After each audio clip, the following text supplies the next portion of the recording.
We went to Ikea and pick up another Ikea Shelf. So that way we have a variant to show you what the color look like when we when we show you guys the border that we put in our windows. We're gonna do some movie magic, and we have this right here, and I'm gonna build. Okay, after movie magic, we're done.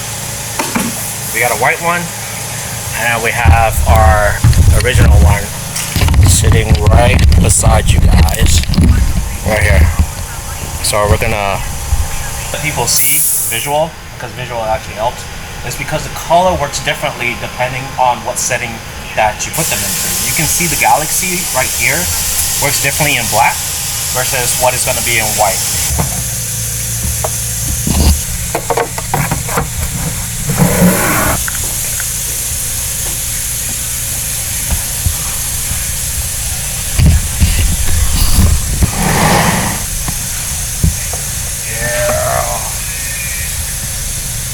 Much better in white. Oh damn. Let's see the difference of that. Yeah.